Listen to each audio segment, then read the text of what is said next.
Friends అందరికీ నమస్కారం అండి. ఇప్పుడే అందిన వార్త, పొంగులేటి శ్రీనివాస్ రెడ్డికి ఊహించిన జలకు ఇండ్లు ఆఫీసుల పైన ఈడీ దాడులు అంటూ లేటెస్ట్ అప్డేట్ అయితే రావడం జరిగిందండి. ఆ వివరాలు ఏంటనేది మన వీడియో రూపంలో తెలుస్తాం. అదేవిధంగా వీడియోని స్కిప్ చేయకుండా పూర్తిగా చూడండి, కంప్లీట్ ఇన్ఫర్మేషన్ అయితే అర్థమవుతుంది. మీలో ఇంకెవరైనా సరే మన ఛానల్ సబ్స్క్రైబ్ చేయకుండా వీడియో వస్తున్నట్లయితే దయచేసి మన ఛానల్ సబ్స్క్రైబ్ చేసుకొని bell button all notification activate చేసుకోండి. అదేవిధంగా చూస్తున్నారు కానీ లైక్ చేయడం మర్చిపోతున్నారండి, దయచేసి లైక్ చేయండి. ఇక లేట్ చేయకుండా వీడియోలకైతే వెళ్ళిపోదామండి. మనం కస్టమ్ డ్యూటీ ఎగవేత ఆరోపణలపైన మనీ లాండరింగ్కు సంబంధించి తెలంగాణ దేవాదాయ శాఖ మంత్రి పొంగులేటి శ్రీనివాస్ రెడ్డి నివాసం హైదరాబాద్లోని ఆయన కార్యాలయాలపై ఎన్ఫోర్స్మెంట్ డైరెక్టర్ ఈడీ దాడులు చేసింది.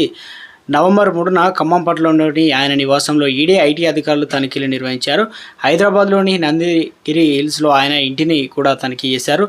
అదేవిధంగా బంజారాహిల్స్ రోడ్ నెంబర్ 10లో రాఘవ ఫ్లైట్లోని సోదాలు కూడా జరిగాయి. మరిన్ని వివరాలు తెలియాల్సి అయితే ఉంది. హాంకాంగ్ నుంచి సింగపూర్ మీదుగా అక్రమంగా రవాణా చేస్తూ 1.7 కోట్ల విలువైన 2 లగ్జరీ వాచ్లను కొనుగోలు సంబంధించి కస్టమ్ డిపార్ట్మెంట్ ఆధ్వర్యంలో ఆయన కుమారుడు పొంగులేటి హర్షకు సమన్లు జారీ చేసిన సంగతి తెలిసిందే. ఇక ఫిబ్రవరి 5న కూడా సింగపూర్ నుంచి తిరిగి వచ్చిన కొరియర్ లగ్జరీ వాచ్ల డీలర్నని ఆరోపించింది. మహమ్మద్ ముబిన్ నుంచి వాచ్లను స్వాధీనం అయితే చేసుకున్నారు. సోదాలు అయితే జరుగుతున్నాయి అన్నమాట.